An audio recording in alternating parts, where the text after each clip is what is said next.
Good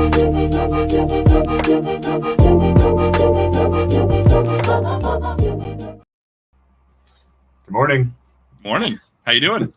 Good to see you again, man. Good to it's see always you nice too. to be able to meet back here for Gala Gazette. It's our nice Monday kickoff. It is the one thing I'm like, it's every weekend. I come out of the weekend and I'm like, I got to get my bearings together. My parents were in town this weekend for my nephew's first birthday, so like I wasn't really looking at my phone or Discord or anything the whole weekend.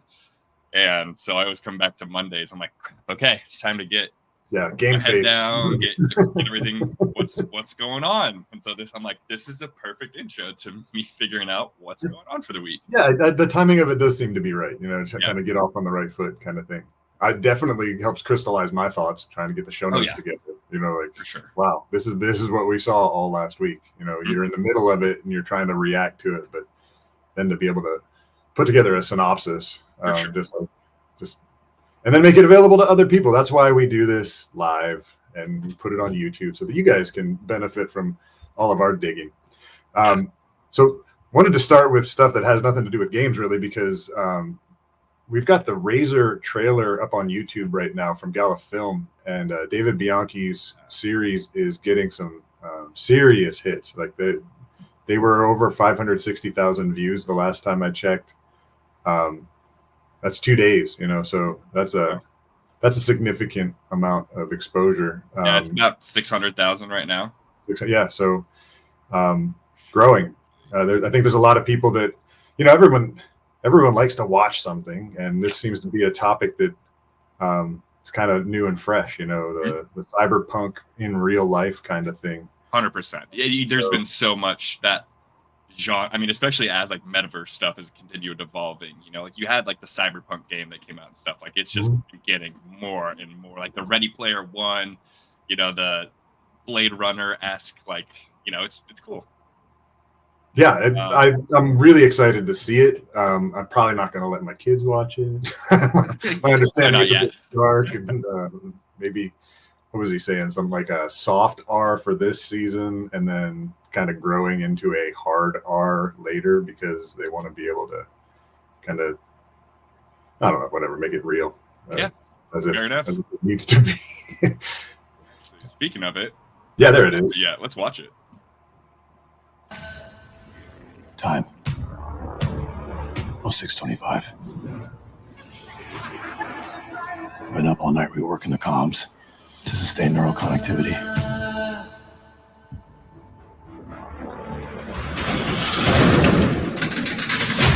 Can't afford another failed craniotomy.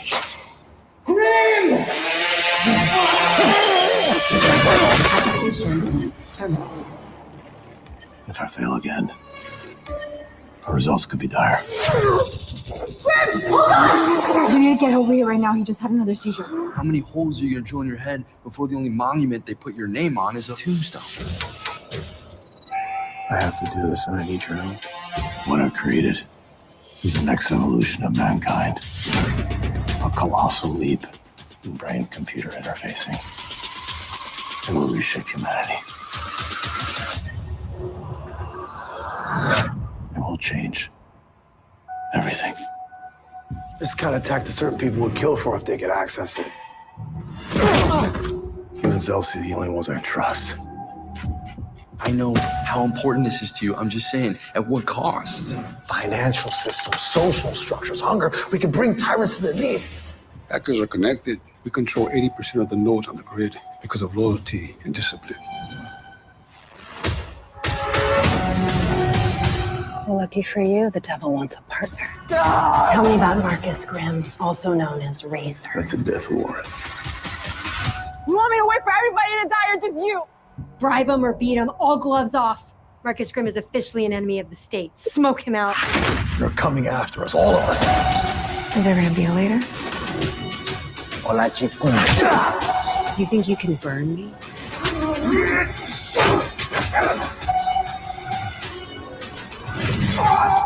If it kills me.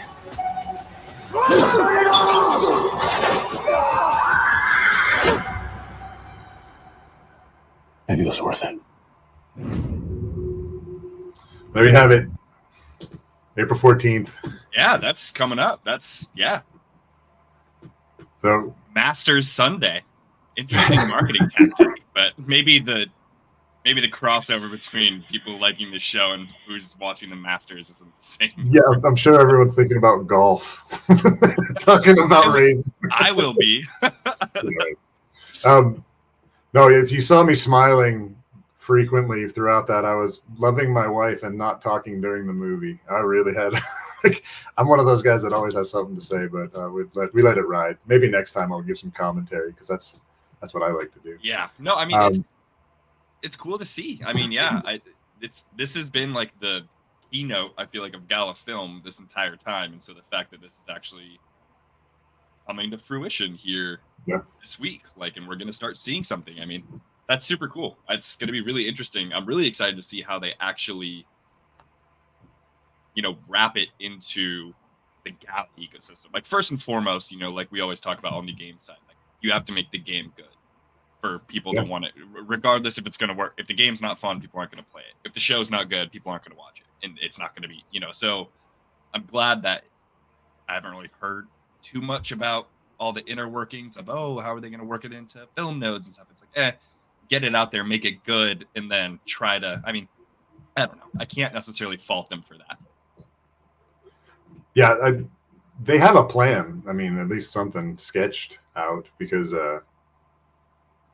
they keep telling us they do. Like they've got to do something. We have the popcorn coming in, and that's going to become film tokens of some kind. Whether they call it film, I think they're going to call it film. Yeah, just kind of wait and see. And again, like, it really, if they're getting this much exposure, and there were names in that, like the YouTube comments that I didn't recognize from Discord. Now I'm not everywhere in there, but I know a lot of the names. Even if I don't interact with the people, I see them posting in gold, posting even in general and stuff like that. There were strangers in there, people that were just like looking for a new show. Maybe they heard about David Bianchi through something else. Maybe they were following Danny Trejo, like Mina Suvari's in there. So like there's a lot of recognizable faces, and it might just be fans of theirs that are coming to it, and they're like super stoked about something else that their favorite actor or actress is up to. Yeah, and I even saw multiple comments like kind of along the lines of like, like a new kind of like dark sci-fi show, like, sweet, I've been so exactly, like, people that are just looking for something to watch. It'd be something cool to watch. So we'll see how it all comes together. I remember Bianchi, again, I don't want to get lost too much in film because we have a lot to talk about in games, but he was talking about how it was incredible to have the liberty that he did to make pivots and transitions when he knew he needed to rewrite something, and they were just able to do that right there on the spot while they're filming. So it'll be interesting to see how this plays out. If it's successful, it can be kind of open the doors for all sorts of just content creators in general, but like specifically film and TV kind of people, that they might really love the idea of having that kind of freedom and not being hogtied by the studio. Some other things that they did outside of games, there's a new partnership with a Web3 travel agency called Stanex. Now, those of us who have been around for a few years remember Travala, which that didn't turn out so well, and it kind of got like brushed aside, but they were also doing something similar. This one, I mean, the technology's better this time around. Hopefully these guys see the best way to use it and can execute. The idea is that it's going to be like a membership platform where you can be rewarded with NFTs and discounts and things like that. So not too much information on it right now, but I'm sure if you want to dig in on it, they'll probably be posting stuff regularly. And because of these things, with the publicity, it seems like Gala is really expecting people to be coming to the platform, because they've done a couple things. First of all, they revamped the launcher. Now, when you go into the launcher, or when you go into launch a game, there's a new download, but then it also you can select to automatically load the launcher, but if you don't, it will each time ask you if you want to activate the launcher. I don't know. Hopefully, hopefully it's not just a UI thing. Hopefully they've made some improvements to the launcher as well in order to make sure that people are connecting to their games a little bit more. Yeah, I wonder why they would go the route. Like, what's the benefit of relaunching the launcher every time? Like, is there a Well, they said that right away it might not be apparent, but there are some things down the line that this particular upgrade or this particular version of the launcher is going to enable them to do other things. So they were kind of mum's the word on that, but we could get a little bit better of an impression as time goes by and they start to release more things on the platform. And because it might not just be launching for games, they might be incorporating other things into the launcher as well. We'll have to wait and see. They also they started the Guardian papers about 3 weeks ago. They released the second one just this past week. It's on private keys. So here's like ramped up efforts for awareness and security and things like that. So it seems as though they're anticipating people coming in that may not have seen this stuff before. Like most of us who have been here a while, we've seen them. They're very consistent about reaching out, talking to people, warning people about the types of scams that are out there. Nephilim Haas does an amazing job of just keeping the community like on their toes. Don't fall asleep at the wheel here. This is still an environment where people are predatory and they come after you, and they can take your stuff if you make a foolish choice. So it's really cool to see them doing that, but for them to do it now seems to be that they think they're going to need to, that there are going to be new people come into the ecosystem that may never have heard this before. Yeah. So at least on their end, like they're preparing for new life into the system. And my thoughts were, if there's new people coming to the platform, someone who just wants to see a show, someone that's found out about Gala Music, and then they're like, wait, there's games too, whatever it might be, they go into games and they see Poker Go Play. That seems like a kind of a real easy onboarding situation because everyone knows how to play poker, right? So yeah, it could be that that Poker Go Play is able to reap an immediate benefit from this, just from people coming to the idea of Web3 and being like, I can play poker and I can actually get something from it, even though I'm not paying to play. Anyway, I guess that's really the hope altogether for that game. Well, that's so much easier than I remember being like in college and me and my buddies, we'd be drinking or whatever, and I'd be like, I want to play online blackjack right now. And I'd go to like Bovada or something, use like a VPN to be like playing in front of this live dealer. I'm like, this is not like a safe thing to be doing. Like, there's no way this is legal in any way. Yeah, that's what I mean. It's like there's no stress. You're able to play. It's free to play poker. It's like a game. It's actual game. Chips. It's not exactly. It is poker. They're using. Yep. It's not the same. At least similar RNG as far as like cards being dealt and things like that. So for sure. So that seems like a place that could see some new activity.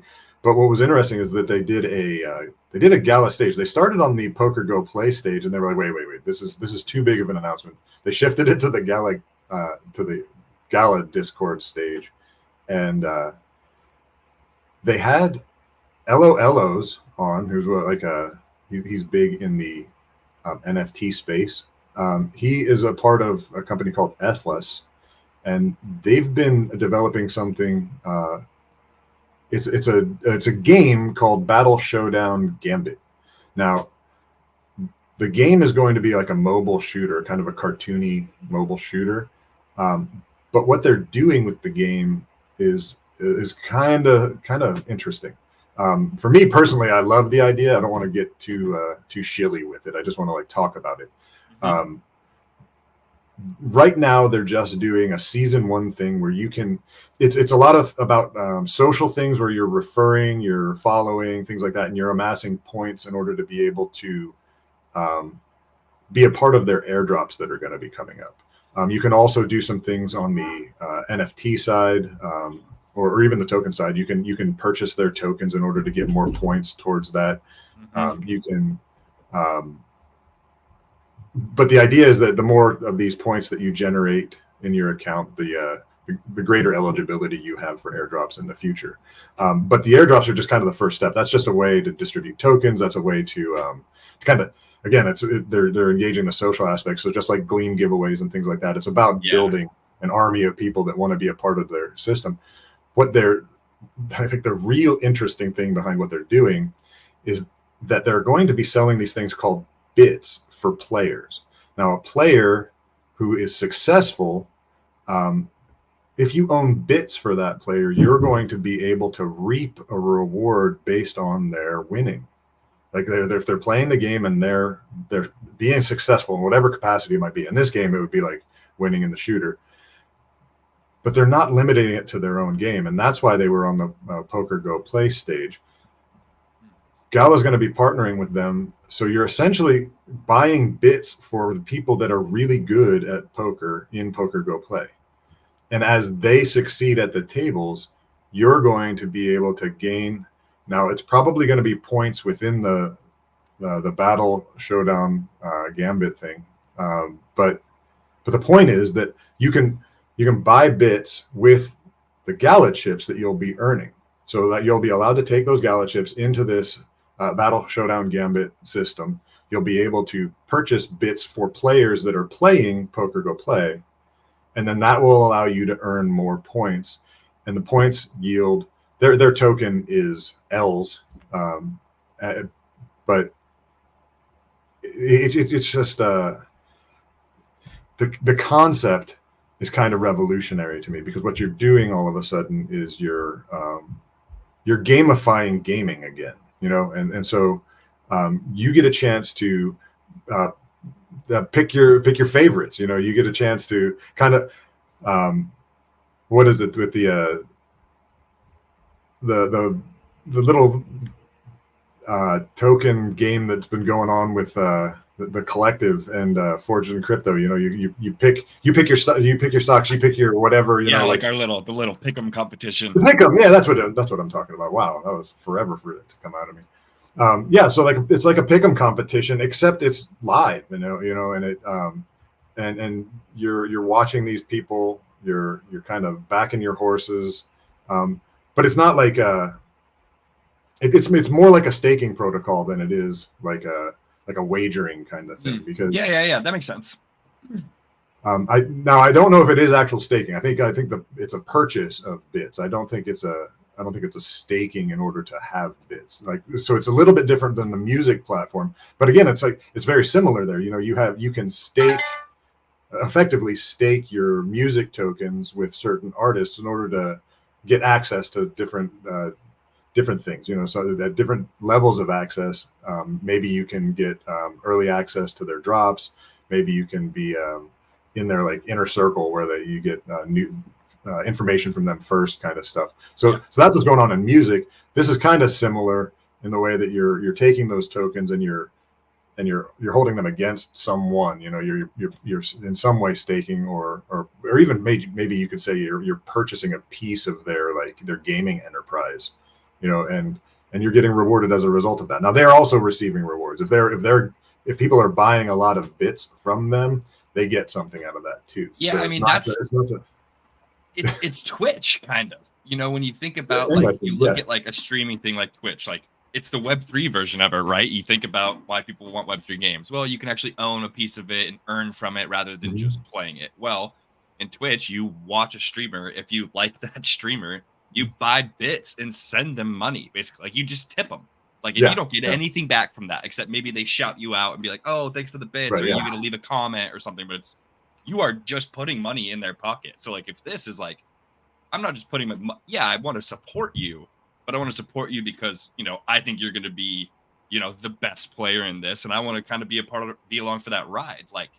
That's a really cool. That's just a Web3, and it's literally called bits on on Twitch. So that's interesting, actually. So this opens up a whole lot of doors. It wouldn't just have to be Poker Go Play. They could extend this to their entire gaming platform.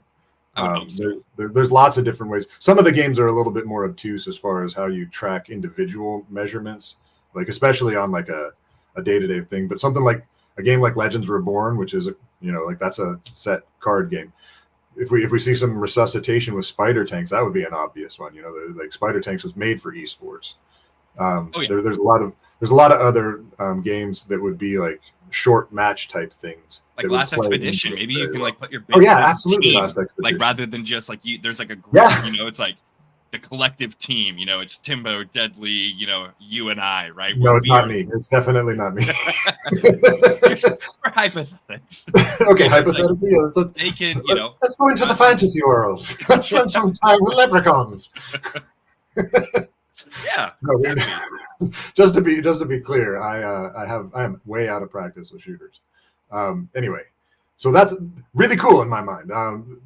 Battle Showdown Gambit itself, right now, I was saying that they're kind of in this phase 1 where you're doing the socials and you can do the Web3 stuff like buying tokens or holding NFTs and stuff like that, and those will help you gain points. Phase 2 is when we're going to see the live. It's going to be a mobile shooter, so it's going to be live with rewards that, again, you're harvesting the points, and then the rewards are going to be paid in the L's currency. Yep. So that's pretty exciting to me. I thought that was a kind of novel and I don't know. I would go so far as to say revolutionary. It's definitely a twist on something that's already there, but it just makes much more sense because everybody gets rewarded then. You know, there's again, it's the pinnacle of Web3 is the situation where you have mutual benefit for everyone involved. You know, exactly. That there's a potential for that, because what we're doing then is we're turning our attention into currency. That's what we're using. Our time, our attention, that we can convert into dollars instead of having it just thrown away into like, okay, I had to pay for this subscription to play this game. I had to pay for this subscription to watch these movies. I had to give out in order to give my time. Yeah. Now it's like, okay, I can receive because I gave my time, and that makes a lot of sense. There is something that we contribute. It's just not coming out of our pockets. It's coming out of our lifespan, and we get to choose how we live. You know, like do I have time for entertainment right now? No, I got to go to work. But I come home from work. Maybe I do want to play some games. I shouldn't have to pay to continue to do something with what I'm already paying for with my time. So I love the way that it rewards just your time spent. Yeah. So other games. Let's move on to Common Ground World. They had a town hall this week that I was talking to my wife. I was incredibly stoked about what I was seeing in this one. This is the first time I've come away from a town hall without feeling like they just had to tell us, we can tell you later, or Thune or whatever. You know, they finally actually talked about guilds, right? Well, yeah, you know, we've gotten a lot of information on what to expect from guilds, but Volcron early on, within the first 5 or 10 minutes, started showing screenshots, you know, of what was going on within the guild format. You know, you know that the guilds are going to be owned by the NFT owners. So if anyone has the Common Ground World node NFT, if you have a node, you have a guild. So you're going to be able to invite people to your guild. You're going to be able to establish a lending library of your NFTs. Here, this is the guild member screen. So this is the people that you can have in your guild. It's gonna be the same like art format. He said obviously it's going to have to go through an art, like it's going to have to be polished, but this is the basic workings of it. It's going to be thematic to what we already see within the game. And then your lending library at first is only going to be accessible. Well, it's only going to be able to be populated by the people that actually own the guild or own the node. Later on, they intend to let members, like other members, put their NFTs into the library. But at the first, it's just the node owners. And then when someone goes in, right there, that actually is a good spot to take a look. So you can. This is a familiar screen to people that play the game. You go into your inventory and you see these items kind of displayed this way. Well, now it has the add to library button where you can take something that you know you're not going to use it in your build, or like there are so many earning NFTs that came out back before they had to cancel the town coin distribution. And some of those are effective in builds and some of them aren't. Or maybe there's even outliers, people that have so many NFTs that they couldn't fit them on their own map. So those people are going to be primed to use their guild library to be able to let other people use those items. Now, one of the really cool things is that they address the question, what happens with earnings when somebody has taken that out of the library? So they are looking like they're going to build out a system similar to spider tanks and the earnings share mechanism. So the numbers that Volcron tossed out, he said like 90-10, that the player would get 90% and the owner would get 10, but that they're looking at putting in a sliding scale.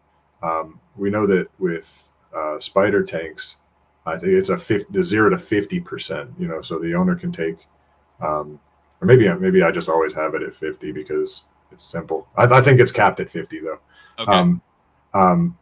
And other games are similar. You have a sliding scale with a certain range that you're allowed to receive as the owner, and then the player gets the rest. And then the players sign up for that NFT based on with the full knowledge that that's the percentage that they're going to get out of it. So everybody's happy. It's like a little contract essentially, right? I mean, hey, yeah, I'm signing this to utilize this for the next 7 days from you for the duration of this weekly competition or whatever. I mean, it's even simpler than that. All they need to do is take it out of the library, and they just see the terms. That okay, if I take this out and I use it in my my daily challenge build, and I complete the daily challenge, I'll get X% of the town points that are coming out of it. They were still calling it town points, so that's interesting to me. I don't know if they're going to change the name based on the rebrand, or if they're just going to keep it with town points because it's simple. But with that borrowing, they also mentioned that there's going to be the locks, the 24-hour lock. If you've claimed your reward for it, a certain NFT, it's not going to be able to. You're not going to be able to rotate them around from account to account and harvest like we saw happening in the early days of Townstar Play to Earn. And as a NFT owner, you can pull that back at any time. So you'll be able to, say someone, you had agreed to let someone use it out of the library and someone jumped in there and grabbed it before they got a chance to do it, then you'll be able to say no, and you can pull it back and make it available again. So, so anyway, there were some just concrete things that we were waiting to have actual answers to that they finally got that to us. And so kind of excited. They initially wanted to have the guilds live when the nodes were tokenized, but Volcron, he just wanted to do some more testing and he pushed it back a bit, but they could go live at any point now. So we're kind of excited about that. As far as this week, they introduced lettuce, so you can now grow lettuce in the game, and they're using it on a salmon panini. So they're really pulling from all sorts of different build types in order to make this particular craft. I wanted to address the Money Town in the Moth server. It's something that I've been doing for the past few weeks. Each week I put up a post. I'm like, hey, hit the thumbs up if you want to be a part of the spin. If you win the spin, essentially what I'm doing is I'm making my entire library available to players to build on a visualizer. They hand me the visualizer build. I go in and actually do the playing. I build what they gave me, and then I give them a third of whatever the town earns. So that's something that, for me, it actually revitalized my interest in the game, because there are so many metas that I'm kind of busy, and I don't have time to sit there and really theory craft all the ideas. And so somebody that does have that time and wants to just like give it a go with NFTs that either they might not ever have access to, or just something that would be different than their own library. There's some people that do better than me that have actually like put the thumbs up on to be able to build with the town or with the account that I've got. But it's an opportunity for people to just essentially do some work like on the front end, and then just watch what the town does. And I am familiar with the game. I've been playing since 2020, so So obviously, if there's any tweaking that needs to be done, I'm able to do that, and we just see where it's going. So far, we haven't cracked the top 25 so far, but we have been in top 50 for each of the ones that we've been in. That's a top 50 pays out 7,000 Gala tokens. So, yeah. And I like to round up, so that's something to think about when you're anyone interested. They can pop into the Moth server. I put an invite. Pulled up right here. My computer's tweaking out. Right on. I put up an invite link in our show notes. Maybe we'll be able to post that there, or at least put it in the description below. Yes, I will be 100% able to add that in their description. So anyone that wants to do that, it's been a relatively low number of people that are giving a thumbs up. So your chances of getting the opportunity are still like 5 to 20%, depending on the week. So. Yeah, we'll see if there's any excitement from it this week, just because we were talking about it now. But it's something that it makes sense to me. This is something that I would not be playing, and that would just be money on the table.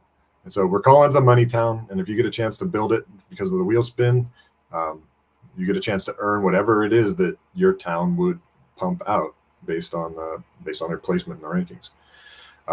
So yeah, feel free to hop into the Moth Discord and partake in that. Moving on to Mirandus. Mirandus was huge this week too. McCarthy posted an official announcement of the upcoming playtests, and we know that there's going to be 2 versions of the Cull the Herd now. So the first one is going to be the real test on the servers, just to see what they can handle as far as volume of players and arrows being shot at deer and things like that. But they are going to also include test Materium and test Gala. They want us to be able to start testing the transaction process and converting from one token to another within the game. That is scheduled to come out sometime here in April. So we don't have a specific date on it, but it's coming up soon. Nice. And then the follow-up to that is also going to be a Cull the Herd test. But this time they'll be live with Materium, and each time you kill a deer, you can actually harvest Materium. I don't know if it's an absolute or if it's a chance to harvest Materium, but you'll be able to get actual Materium tokens, Gala chain versions of them on within the playtest, and you will be able to convert them into Gala chain Gala right there within the game. So that's something that so this is an in-game feature that they're testing. So you can you have complete access to the funds. So that which is smart, because in the reverse, you're running through the forest and you're a spellcaster and you ran out of Materium at that last fireball, but you've got a stack of Gala chain Gala. You can just swap it right there. Right then and there. Mm-hmm. So that it makes a lot of sense to do that. The third test was going to be the actual, essentially the equivalent of the Walking Dead public development demo. They're going to go live.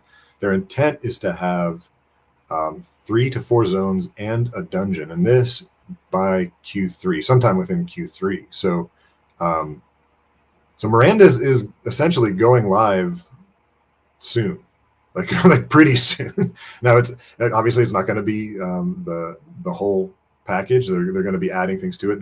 The first build is going to focus on your stats and your, what are they? Every game calls it something different. In this case, it's going to be the stats and masteries. That's what they're calling it. Yeah, your skill tree, or yeah. So those things will be applied to your exemplars, and then they anticipate a Q4 build. Now, again, they were talking about having these builds come down as necessary to be replaced. I'm guessing that just like the Walking Dead test, the improvements that you make to your exemplars will be persistent. Obviously, the Materium that you gain will be persistent. That'll be in your wallet. But then you'll also, for the second upgrade, you'll be able to place deeds and buildings, and they're going to implement the classes. So the classes are something they were talking about, something you kind of grow into, and you have some massive prerequisites. You need to be pretty cool in order to actually pick up a class. Well, and I kind of like the idea of having it almost down the road a little bit, because sometimes I know I find myself, especially when you're looking at, a massive, multiplayer online game that you could potentially sink thousands of hours into. What if you choose the wrong class kind of right out the gate, and then you get 100 hours into the game, you're like, dang, I wish I would have chosen mage. Like I totally did that in vanilla WoW. I chose paladin at the wrong time. And then as soon as I stopped being a paladin, they made paladins absolutely broken. So that's how I felt with like Destiny 1 and Destiny 2. Like I just didn't go the tree. I felt like I should have. And so it's like, making people understand the game. Like you don't get to even have the ability to join until you are, at least leveled up at a base level across all your stats. You start seeing what the trees, like the skill tree points, look like and things like that. I mean, I kind of like that because people are going to put time and money into this. You want to make sure they're going about it not without having to reset, because that could be a huge complaint point. And like, oh my gosh, I sunk so much money in this character that I don't want to use anymore, and I can't get the value out of it I want or whatever. That could just cause external pressures that aren't positive. Well, on an enjoyment side, you're going to be playing the game whatever way you want to play the game to start, and then you're going to be able to see how that caters to a certain class. Like that like your play style might you might not have realized that the way that you play does kind of fit the role of something other than what you might have initially anticipated. What's that? Always a stealth archer in every game. I feel like I always end up, even if I don't class that way, I just end up. I'm a glass cannon. I'm the glass cannon. Give me a mage any day. I love it. So yeah, a lot of excitement coming up there. Michael McCarthy also touched on rentals as an idea. So they are looking into it, is what I guess the best way that he said it. And surprisingly, what they've found is that it's going to be easier than they initially thought. Obviously, it's still going to take a lot of work, but they're really encouraged by the way that things are going to, with what they've developed for Miranda's and the way that the chain works. It seems like integration isn't going to be as difficult as they initially thought. So they're hopeful for 2024 with that. And then 2025, we expect to have full-fledged Miranda's. That's the timetable that he's putting out there, and they seem to be on pace for it. So I forgot to mention that second build is going to be Q4, and it will have, instead of the original 3 to 4 zones, it'll have 5 zones and 3 dungeons. So they seem to be moving pretty fast now. They got the infrastructure in place, and now they're really zooming. Nice. On the tech side, we got Jason Hughes's weekly update, and once again, Rockstar Todd was up to some amazing stuff. He added a screenshot feature that it'll drop the UI and it'll add a watermark to the screen, but like a Miranda's watermark to it. So you'll be able to like take those shots of something like glorious or some just like a beautiful environmental scene. You'll be able to post those without worrying about cropping things out yourself. It'll just happen. That's cool. Yeah. Eric on the AI side has been he's been improving the monsters so that when an arrow hits the ground, they notice it. So if you're shooting at an orc at a goblin from way off, and an arrow hits the ground, they're going to look at the arrow and they're going to look for where it came from. So these things are getting smarter and smarter. It's like pretty exciting to like just the anticipation of being able to play against mobs like this it's a lot of fun. You shoot at one, it turns around and just says your Gala wallet. It's just like, I know who you are. It's just like, oh, crap. How smart are they gonna get? We need to get all our apparently you're going to be able to reserve your Gala chain address names that you like, the vanity names. So we could like EMS familyman.galachain. I see you. Yeah, he's like, get over here. I wanted to mention the other guys because like so often like Todd gets mentions just because again he got that whole rock star identity with the team. Eric we talk about a lot because of the AI, but there's Brandon, Brad, Jonas on sound, and then there's the other Eric. These guys are all doing amazing things. Like each of them is contributing. So I want to make sure that they're not going unnamed. And the other guy who frequently gets like kind of run over because we've been reporting on Jason Hughes' updates so often is Manny. Manny is there. He's the one that does a good bulk of the announcements. And this week he had a bunch. Most of them were art related, but he did also talk about what was going on in the shipwreck crates. There's still a bunch of unclaimed items from there, and some of those are some of the cooler items. You know, it's not.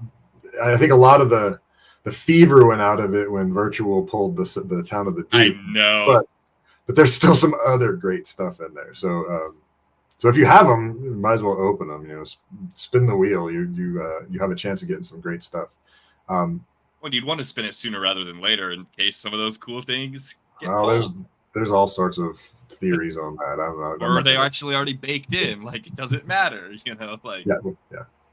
So so the artwork ended up they did a walkthrough of, I think it was the Town of the Prince and maybe it was the Town of the Duke too. But anyway, they did a walkthrough on ahead of the game. It's actually posted. I think it's our 4th link down there.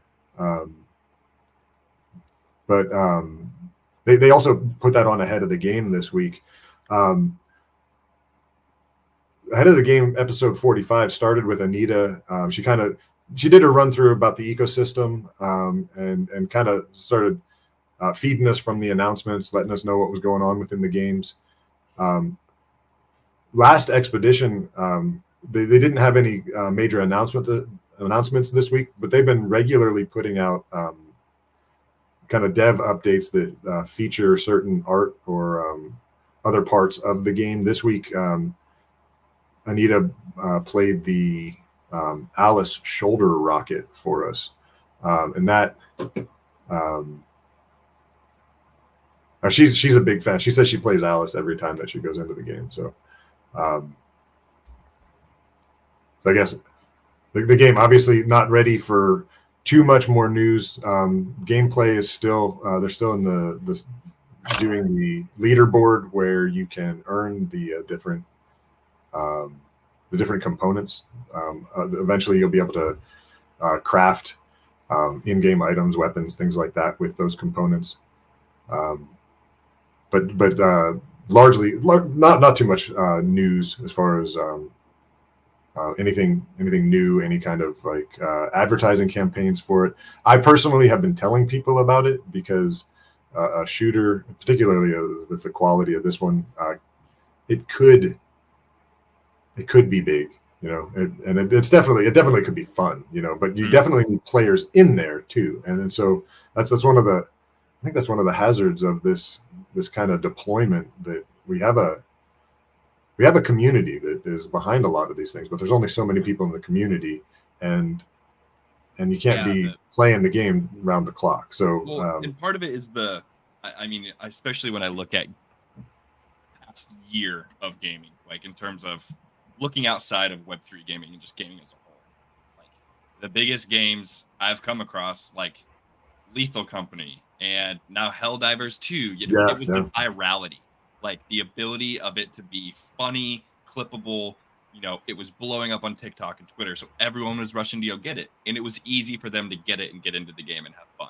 If there are those barriers to try and get into the game, you know, it's like, it's not going to be worth it based off just a clip. But if I can immediately go to something, buy it, you know, get into the game for $10 and start playing it with my buddies, yeah, let's do it, you know. But when you don't have that ability, you're not going to be able to hit those viral points, because you're not going to have new people coming in and blowing each other up and being like, oh my gosh, what's happening? Like, you know, the reason I've bought both those games is because I've seen funny clips of people playing. I'm like, I text my friends, I'm like, everyone buy this right now. Like, we got to play. We got to try it. Yeah, it can happen in any of these. You do have comedy definitely plays into the attraction value of a game, but if it's a solid game and you got a core group of people that are enjoying it, and that group just grows organically, that can work too. I think we're seeing that in Eternal Paradox. Eternal Paradox has been doing just steady work. I had a conversation with Owo from the game. It was shortly after he actually warped the GG Collective fortress. he was out hunting, and he's a little bit stronger than we are. He just like absorbed some of our wheat and sent our fortress flying. But we were just having a conversation about the state of the game, and he's convinced that it's really healthy right now. The economy is such that I love the way that it's just the players that get the tokens. It's a neat model. There is advertising in it so that the devs can earn that way, but it's voluntary. You don't have to do it if you don't want to. You can opt out, or you just don't click the button, whatever you want, however you want to go about that. So they have a revenue stream there. They also have a revenue stream from the NFTs that they sell and the gems that they sell. So they're getting apparently what they need out of it. So much so that this season they were giving away up to 5,000 gems based on the level that you upgrade your head office to. So they're seeing stability, and that has been a more organic growth, just slow and steady, people talking about the game, people enjoying the game, people sticking with the game. And so it can happen that way too. Champions Arena, a very similar game, just because of the arena mode. They had some news this week. They announced their new characters, but in addition to that, they made another tweak to the Nexus rental system. So we had heard about the way that the level of your rental was going to be limited by your account rather than by the person who was actually doing the renting. So like the initial NFT might be of like an astronomical level, but if you're a noob and you rent that and your highest character is level 20, that NFT is going to come in at level 20. Now, what that didn't address was the rank. So there's a different upgrade process for the champions, and it's represented by the number of stars and the color of the stars on that champion as well. They were having a problem with that because the rank actually does also add to the firepower of the character, and so people were getting these low-level accounts were getting these high-level characters, and it was allowing them to progress up the arena ranking boards at a rate that they shouldn't have been able to. So now they're going to they're essentially nerfing the amount of arena rank points that you can get if there's too great of a disparity between the rank of your highest character and the rank of the character that you're renting. It doesn't affect the victory points because again, they've already addressed that with the level drop, but they wanted to make sure that people weren't unjustly like just zooming up the charts on the arena leaderboard by just renting one character and not actually applying themselves to their own account. Yeah, exactly. Yeah. So again, it's nice to see these teams are addressing issues, finding elegant solutions to it, and keeping the community involved. A lot of this came from feedback. It's people saying, "This is not working. What can you do about it?" So let me see that question again. This was not necessarily super pertaining, but it was just him talking about. Oh yeah, I agree. I think Mirandus has an absolutely huge chance to be the game that onboards people to Web3. You can't argue about the potential of Mirandus. The team is phenomenal. The work that they've done it's recognizably awesome. I love remembering the thing that Jason Hughes had to say about his one of the things that he developed for Mirandus in itself could be like a marketable tool. Like he could not do any more work on Mirandus and just sell that and make a living but he needed to build it in order to make Mirandus better. And so but they've done like groundbreaking work in order to be able to make these things happen. And we just keep seeing update after update where they're doing stuff that kind of hasn't been done before because they're integrating all their Web 2 skill into this Web 3 arena. So I think everyone's excited about Mirandus. If you're in it at all, you're excited about Mirandus for sure. Last thing I wanted to address was Legends Reborn. They last week they released their light paper, And so we got a chance to see kind of their concept of the way that the Tolk distribution system is going to work. It's actually pretty smart. They are basing it somewhat on the purchases from the store. So Dragonstone purchases are going to account for 57% of the Tolk generation, but then the other 43% is going to be based on volume of games played.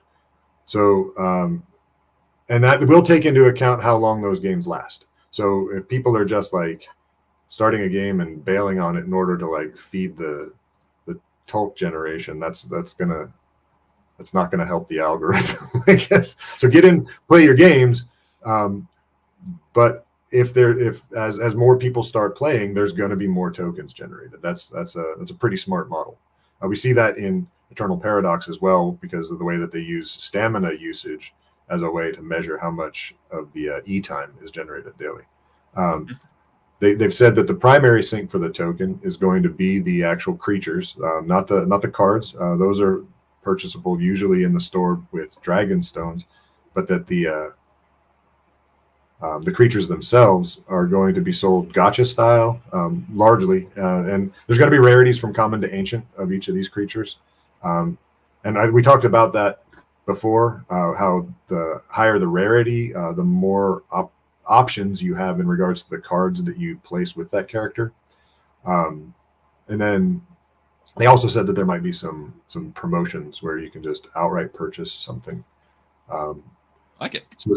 So season 2 is live, went live last Tuesday. And so the characters that you had available to you for season 1, if you don't have NFTs already, those have changed. So if you go in and you go to play with your deck, you're going to find that there's a lot of things that aren't there, because you have to rebuild based on the creatures that they're making available to you for season 2. And as you progress through the battle pass, you'll be able to unlock more of them as well. So lots of fun. It's a nice card game. I've been enjoying it, and actually like kind of fighting to stay away from it, because it's easy to fall into these enjoyable games and forget that there's a million other things to do. Exactly. Especially when there is one that's fun and that you enjoy. Like it doesn't feel like just a grind. It's easy to get swept up in, and that's how it should be. Yeah, agreed. So we're a little bit over today. We had a lot to talk about, and we did kind of get sidetracked on film there for a little bit. Needed a Quaso there. I'm pretty it's sure. It's not here. I did want to say though, so we're gonna be, for everyone that kind of watched today, we did a slightly different format in terms of just layout, trying to make simpler, make less things going on the screen, and make it easier for the viewers. So yeah, we'd love to hear your feedback on, do you like this video style? We're also going to be pruning down, editing these videos and posting them on YouTube later in the day now as well. So if you weren't able to catch it live and you want to come, this probably won't be in the one we post on YouTube, but for our live people that are here now, we want to make sure we're still giving you an opportunity to come in and ask any questions, point things out, make comments. But yeah, let us know how you like the new format, and catch us on X, YouTube, come to the Discord, and we're here. Oh yeah, like and subscribe, right? Come on, guys. Oh yeah, yeah. It's We gonna need be like, that. it's gonna be like down there somewhere. Yeah. So how is that? What I'm supposed to do now? I point down there and I'm looking at my sweatpants. Yeah, exactly. Same here. Well, have a wonderful rest of your week, and yeah, we'll just chat later. Thanks for your time, guys. All right, see everybody.